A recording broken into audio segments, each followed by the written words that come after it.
Olá, seja bem-vindo, seja bem-vinda a mais um episódio do podcast Preciso Saber, o podcast da Academia Judaica. Eu sou Karina Calandrin, sou professora da academia e esse podcast é um podcast para quem tem perguntas, porque no judaísmo sabemos que mais importante do que respostas é fazermos as perguntas certas. Hoje, como sempre, temos mais um convidado muito especial que vai nos ajudar nesse caminho para fazermos as melhores perguntas e aprendermos mais sobre a educação judaica e sobre a nossa comunidade nos dias atuais. Temos o prazer de receber Marcelo Davidovich, que é diretor do Colégio Aleph Peretz, aqui da cidade de São Paulo.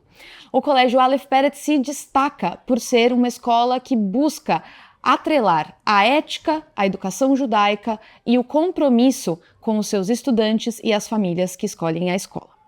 Obrigada, Marcelo, por aceitar esse convite, por estar aqui conosco hoje nesse podcast. E para começar, a primeira pergunta que eu quero te fazer, eu quero te ouvir sobre o ato de educar, O que para você significa educar hoje em um mundo que está em constante transformação, onde as certezas parecem tão frágeis e que, mais do que nunca, parece que nós não temos muito no que nos apegar, e é difícil compreender a nossa realidade atual. Então, muito obrigado pelo convite, é um prazer estar com vocês aqui. Karina é uma pessoa muito querida, que eu respeito e admiro muito. E respondendo a tua pergunta, eu acho que mesmo num mundo em transformação, mesmo num mundo que está cheio de fluidez e de incertezas, eu acho que a tradição judaica nos dá uma base, uma solidez muito grande de 5.000 anos, A ideia da gente poder saber que mesmo no mundo em transformação, essa base sólida nos cria raízes, nos dá uma certa estabilidade para a gente poder enfrentar tudo isso. Eu gosto muito da ideia, o Jeff Bezos, o presidente fundador da Amazon, ele falava o seguinte na Amazon: num mundo onde você está todo dia inventando ferramentas e tecnologias novas, tem algumas perguntas que são muito importantes de serem respondidas, Um cliente da Amazon sempre vai querer ter um produto com um bom preço, com uma qualidade de serviço boa, com uma entrega rápida. Se a gente conseguir, a Amazon conseguir responder essas 3 perguntas para os seus clientes, todas as outras coisas que são novidades e traduzem um pouco dessa instabilidade, elas vêm como, a reboque da resposta dessas 3 perguntas. Então, do mesmo jeito, na educação, quando a gente vê um mundo cheio de incertezas e instabilidades, a gente saber que tem algo aqui que nos dá solidez e estabilidade num mundo incerto é muito importante. Quer dizer, quando a gente fala de ética não é transitória, ética não é temporal, Quando a gente fala dos nossos valores, do vínculo com o conhecimento, da ideia de pensamento crítico, da gente não ser uma caixa de ressonância do mundo, da gente poder debater com o outro e aprender com o outro sem que a gente seja adversário ou inimigo, tudo isso são valores judaicos que no mundo atual acho que cabem muito bem. Você dirige uma escola judaica, como já falamos na apresentação, e mais do que transmitir conteúdo, uma escola judaica ela precisa criar pertencimento, ela precisa abrir perguntas, ela precisa formar pessoas. E como você enxerga, então, o judaísmo como esse caminho educativo? Não é só religioso e identitário, mas é um horizonte ético e cultural. Então, em primeiro lugar, a gente entende que nós não somos somente uma religião. O judaísmo não é somente uma religião. Nós somos um povo que é formado por uma cultura, por uma ética e por uma religião. Tudo isso meio entrelaçado de difícil desembaraçamento, Aqui na escola, a gente vai trabalhar a formação identitária de uma criança a partir desses 3 eixos. Tanto o eixo cultural, o ético e o religioso. O que tem em comum nisso tudo, mesmo na área religiosa, é justamente a formação ética, A formação de valores e princípios. E ética, quando a gente fala de ética, a gente está falando de ethos, de hábito, né? Quais os hábitos que a gente vai fazer com que os nossos alunos, os nossos estudantes tenham durante a sua vida escolar, que ao longo dessa trajetória se transformem em ética, em valores sólidos dentro da sua identidade. E é disso que a gente trabalha aqui dentro, é sobre isso que a gente trabalha dentro da escola. A Aleph Peretz é uma escola que é a mais diversa, vamos dizer assim, aqui em São Paulo pelo menos, e uma das mais inclusivas do Brasil, né? Isso eu posso dizer por conhecer o projeto. Como que vocês atrelam, né, a todo esse projeto judaico, né, que tem uma base, é claro, conteudista, além de todos os aspectos que você citou, da ética, né, da educação judaica para além do conteúdo, mas tem uma base conteudista na inclusão, né, para lidar com a diversidade dentro desse ambiente escolar? Então, a ideia da diversidade dentro da escola está ligado à ideia de crianças conviverem com visões de mundo diferentes, de origens diferentes, gente de alta renda econômica, gente de baixa renda econômica, de direita, de esquerda, conservador, progressista, brancos, negros, judeus de todos os tipos, né, entre aspas, né, judeus ortodoxos, conservadores, liberais, judeus ateus, judeus que se vinculam ao judaísmo via Estado de Israel, via sionismo, via clube, via movimento juvenil, via comida da avó. Todos são judeus, porque nós somos um povo. A ideia de que essas crianças convivam juntas e a ideia de que eu possa ter um aluno que tenha a coragem de se levantar e falar aquilo que ele pensa e a resiliência de escutar uma resposta que ele não espera está na base do projeto pedagógico. Quando a gente fala de diversidade, a gente fala disso. Quando a gente fala de inclusão, a gente fala disso. Em educação, a gente sempre vai tensionar um aluno no que é individual dele, no que é sua liberdade individual, com o pertencimento a um grupo. Esse tensionamento ele sempre vai existir. Os professores vão trabalhar sempre esse tensionamento do que é esse aluno, do que ele abre mão para pertencer a um grupo e do que ele não vai abrir mão para poder continuar tendo a sua identidade. O conteúdo entra aqui como meio, como campo comum para que todos esses alunos possam ter algo a discutir em comum. Ele não entra como fim. Por outro lado, para eu poder formar um aluno com pensamento crítico, com liberdade de pensamento, com livre-arbítrio, que é a base da ética judaica, eu preciso fazer com que ele estude. Sem estudo, ele vai ser uma caixa de ressonância do mundo. E isso é alguma coisa que dentro de uma formação judaica é impensável para a gente. Nesse mundo, então, que a gente vive, né, a gente está falando de um mundo em transformação e esses desafios que se colocam, a gente tem ainda o desafio da tecnologia, né, das redes sociais, né, o desafio desses jovens que estão cada vez mais conectados e as redes sociais elas aumentam, né, a polarização, né, os algoritmos que se colocam cada vez mais, atrelado à ansiedade, né, que é cada vez mais frequente nos jovens em cada vez mais tenra idade. Como que a escola lida com tudo isso, com todos esses desafios que vão se colocando, sem ceder ao medo, ao conformismo, né, mas lidando com isso de uma maneira, né, habilidosa, sem esquecer, obviamente, os valores, né, e a missão e os objetivos da escola? Eu acho que o principal ponto, o principal objetivo, o principal valor que a gente está falando aqui é coragem. É coragem de enfrentar uma correnteza que está tentando nos levar para um lugar que a gente não deseja ir. Quando a gente fala de algoritmos, né, o algoritmo ele é feito para que você seja convencido que aquilo... Você está sendo alimentado por aquilo que você gosta. Quando a gente fala de inteligência artificial, quem usa inteligência artificial, ChatGPT, quando você faz uma pergunta, ele sempre responde com excelente pergunta, ótima colocação. Quer dizer, tudo é feito para que você se sinta acolhido e seja empurrado a acreditar que aquele teu pensamento é o único pensamento certo e correto que existe sobre aquele tema. E a escola sempre vai operar na contracorrente. Sempre vai operar na ideia de que um professor, talvez uma das principais funções de um professor dentro da escola é uma tentativa de colocar o aluno em xeque das suas próprias certezas. É fazer ele duvidar daquilo que ele tem certeza. E a partir não só da colocação do professor, como de um meio diverso, onde o aluno vai conseguir ver aquele colega que ele gosta muito, que ele adora conversar, que ele joga bola, tem uma ideia diferente dele, essa ideia ela é tão potente quanto a dele, eles consigam aprender uns com os outros. Eles consigam entender que na diversidade há riqueza, né? Tem um provérbio do rei Salomão que eu gosto muito, que é na multidão de conselhos há sabedoria.